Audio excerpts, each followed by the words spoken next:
भारत काँग्रेस मुक्त झाला नाही, पण तो आता डावे मुक्त होण्याच्या मार्गावर आहे। जेव्हापासून केरळचे एक्झिट पोल येत होते ना, तेव्हापासून विश्लेषक असंच म्हणत होते। याचं कारण म्हणजे संपूर्ण राज्यभरात 19 ठिकाणी भाजपची सत्ता आहे। केरळमध्ये शिरकाव करण्याचा प्रयत्न भाजपने केला, मात्र यश आलं नाही। आणि केरळमध्ये आता निकालाकडे पाहायला गेलं तर काँग्रेस प्रणित UDF पक्षाचं सरकार आले, डाव्या पक्षांचा अर्थात LDF पक्षाचा पराभव झालाय। मग या पराभवाची कारणं काय आहेत? राज्यात एकमेव, पूर्ण देशात एकमेव असं राज्य होतं जिथं डाव्यांची सत्ता होती, तेही आता डाव्यांना गमवावं लागले। मग त्यांच्या पराभवाची किंबहुना केरळमधील काँग्रेसच्या विजयाची कारणं काय आहेत? चला व्हिडिओच्या माध्यमातून बोलूयात। नमस्कार, मी संजना, कट टू कट मध्ये आपलं स्वागत। केरळमध्ये 140 जागांसाठी 14 जिल्ह्यातून विधानसभेच्या निवडणुका 9 एप्रिल रोजी पार पडल्या। 4 मे रोजी निकाल जाहीर होणार होता, जो झालाय। केरळ हे दक्षिणेकडील असं राज्य राहिलंय जिथं सातत्याने सत्तांतर होत राहिले। मगाशी मी सांगितलं त्याप्रमाणे भाजपने इथे शिरकाव करण्याचा प्रयत्न अनेक वर्ष केला, मात्र राज्यात प्रादेशिक आघाड्यांचं वर्चस्व कायम राहिले। गेल्या अनेक वर्षात दर 5 वर्षांनी इथं सत्ता बदलत आली आहे। लेफ्ट डेमोक्रॅटिक फ्रंट अर्थात LDF आणि युनायटेड डेमोक्रॅटिक फ्रंट या दोन्ही आघाड्या आलटून पालटून सत्तेत येत राहिल्या। मात्र 2021 मध्ये सत्ता बदल झालाच नाही। LDFचं सरकार निवडून आलं। याचं कारण होतं कोरोना काळात देखील या सरकारनं केलेलं चांगलं काम, योजना आणि बरंच काही, आणि यामुळे सत्ता आली होती। पण आता ज्या निवडणुका पार पडल्या त्यामध्ये अर्थात विधानसभा 2026 यामध्ये LDF ला पराभव स्वीकारावा लागला। 10 वर्षाचं जी सत्ता होती ती गमवावी लागले आणि केरळमध्ये जे एकमेव डाव्यांचं राज्य होतं ते देखील त्यांना गमवावं लागले। आता निकालाकडे पाहिलं तर पश्चिम बंगाल आणि तमिळनाडू राज्याप्रमाणेच केरळमध्ये सत्ता बदल झालाय। काँग्रेस प्रणित UDF आघाडीने केरळमध्ये 102 जागांवर आघाडी घेतली आणि बहुमतांच्या आकड्यांच्या पुढे ती पोहोचली आणि सत्ताधारी LDFची 35 जागांवर आघाडी आहे। भाजपला फक्त 1-2 जागांवर आघाडी घेता आली आहे। हा व्हिडिओ बनवेपर्यंतची ही आकडेवारी आहे, त्यामुळे दिसतंय की UDFची सत्ता केरळमध्ये आलेली आहे एकंदरीत। आता जर काँग्रेसच्या प्रवासाकडे पाहिलं तर हा प्रवास चढ उताराने भरला होता। म्हणजे 2018 मध्ये मध्य प्रदेश, छत्तीसगड आणि राजस्थानमध्ये विजय मिळवत काँग्रेसने जोरदार कमबॅक केलं, पण 2020 मध्ये मध्य प्रदेशातलं सरकार कोसळलं। 2022 मध्ये पंजाबमध्येही पराभव झाला, त्यामुळे एका टप्प्यावर काँग्रेसची सत्ता हिमाचल प्रदेश आणि कर्नाटक पुरता मर्यादित राहिली। 2022 मध्ये हिमाचलमध्ये विजय झाला। 2023 मध्ये कर्नाटक, तेलंगणात ही सत्ता मिळवण्यात काँग्रेसला यश आलं, तरीही छत्तीसगड आणि राजस्थानमध्ये पराभव झाला। तरी आता केरळमध्ये विजय मिळवत पुन्हा एकदा काँग्रेसनं कमबॅक केले बऱ्यापैकी, आणि काँग्रेसनं आपली ताकद 4 राज्यात वाढवली असं म्हटलं तरी हरकत नाही। आता केरळच्या या ज्या निवडणुका पार पडल्या तिथं काँग्रेस प्रणित UDF सत्तेत आले, आणि काँग्रेसमध्ये नेहमीच निवडणुका झाल्या की प्रॉब्लेम येतो, तो म्हणजे मुख्यमंत्री होणार कोण। आता याच पार्श्वभूमीवर केरळमध्ये मुख्यमंत्री पदासाठी 3 नावं चर्चेत आहेत। KC वेणुगोपाल, VD सतीशन जे विरोधी पक्षातले होते, विरोधी पक्षचे नेते, प्रमुख नेते म्हणून यंदा जेव्हा UDF विरोधी बाकावर बसली होती तेव्हा त्यांनी खूप चांगल्या पद्धतीने पक्षाला प्रेझेंट केलं होतं। आणि तिसरं नाव म्हणजे रमेश चेन्निथल। आता या तिघांपैकी कोणाच्या गळ्यात मुख्यमंत्री पदाची माळ पडते हे बघावं लागणार आहे। तरी या सगळ्यामुळे अंतर्गत गटबाजी पुन्हा डोकं वर काढू शकते, याची शक्यता नाकारता येत नाही।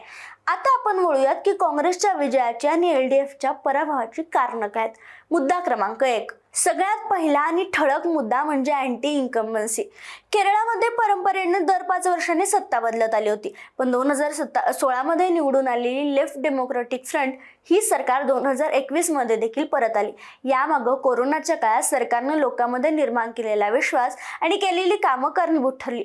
मात्र सलग दुसऱ्यांदा सत्ता टिकवल्यानंतर नैसर्गिकपणे अँटी इन्कम्बन्सीचा फटका बसायला सुरुवात झाली, आणि तो फटका यावेळी स्पष्ट दिसून आला। आता बघा, 2021 मध्ये जेव्हा पिनराई विजयन यांच्या नेतृत्वाखाली लेफ्ट डेमोक्रॅटिक फ्रंट निवडून आला तेव्हा एक गोष्टीचा त्यांना फायदा झाला होता।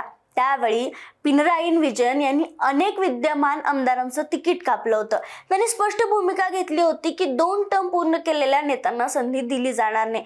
इतकंच नाही तर पुढच्या निवडणुकीत मी स्वतःही उमेदवारी करणार नाही असं त्यांनी सांगितलं होतं।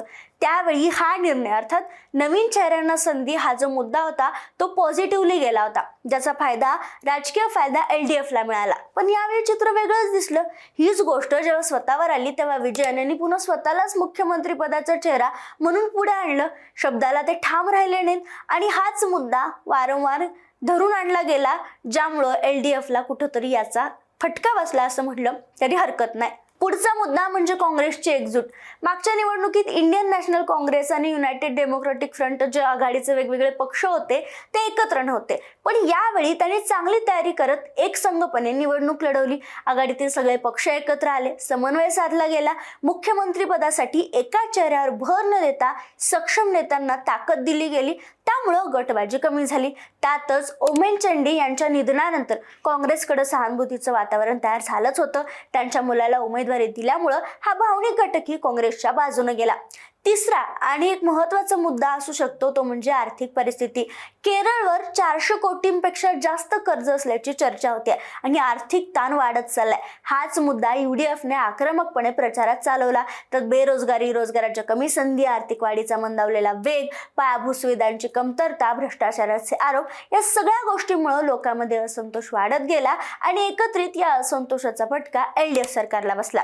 यावेळी इंडियन नॅशनल काँग्रेस म्हणजेच काँग्रेसनं खूप प्लॅनिंग करून मैदानात एंट्री घेतली होती. प्रचार समिती, नेत्यामधला समन्वय आणि एक स्पष्ट जाहीरनामा, त्यामुळे जो प्रचार होता ना तो नीट रुळावर आला. सगळ्यात महत्त्वाचं म्हणजे उमेदवार निवडीत AICCचा थेट हस्तक्षेप होता, त्यामुळे गटबाजीवर मोठ्या प्रमाणात नियंत्रण मिळालं.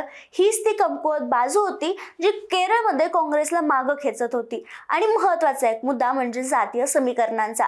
मुस्लिम जो गट होता, जो युवा गट होता, तो बऱ्यापैकी LDF आणि UDF मध्ये विभागला गेला होता. मात्र यंदाच्या निवडणुकीत LDFच्या बाजूने मुस्लिम गट जास्त नव्हता, युवा गटही जास्त नव्हते आणि अल्पसंख्याक मतदारांचा एकमुखी पाठिंबा हा UDFला मिळाला, म्हणजे संयुक्त लोकशाही आघाडीला, जिथं काँग्रेस सोबत इंडियन युनियन मुस्लिम लीग देखील होती. इंडियन युनियन मुस्लिम लीगला सोबत घेतल्यामुळे हा जो मतदार आहे, मुस्लिम मतदार किंवा वर्ग, हा मोठ्या प्रमाणात एकत्र आला, जो UDF कडे वळला, ज्याचा थेट फायदा झाला. तर या मतांमध्ये साधारण 6% वाढ झाली आहे, जी एकूण मतांच्या जवळपास 44% आहे. आता दुसऱ्या बाजूला लेफ्ट डेमोक्रेटिक फ्रंट म्हणजेच डाव्या लोकशाही आघाडीच्या सरकारला भ्रष्टाचाराचे आरोप, प्रशासनातील प्रश्नामुळे सतत टीकेला सामोरं जावं लागलं. स्थानिक पातळीवरील नाराजी, हे वाद एकत्र आले, जनताचा विश्वास ढासळला, नेत्यामधल्या कुरबुरी देखील अनेकदा समोर येत होता. काँग्रेसनं हाच मुद्दा अचूक पकडला, प्रचाराचा मुख्य मुद्दा बनवला आणि आम्ही एक चांगला पर्याय केरळसाठी असू शकतो हे कुठंतरी मांडलं. हा जाहीरनामा किंवा हा ऑप्शन दिला आणि म्हणून जसं 5 वर्षांनी सत्ता बदल होत राहतो केरळमध्ये, तोच यंदा पाहायला मिळाला. आणि काँग्रेसला कुठंतरी थोडंसं, जिथं अनेक राज्यातून सत्ता निसटत असताना केरळमधील सत्ता मिळवणं कुठंतरी पॉझिटिव्ह वेनं मिळाले, कुठंतरी चांगला पर्याय केरळसाठी म्हणजे काँग्रेससाठी केरळला चांगला पर्याय मिळालाय असं म्हणायला हरकत नाही. आता पुढील 5 वर्ष काँग्रेस केरळमध्ये काय करतो हे पाहणं महत्त्वाचं आहे.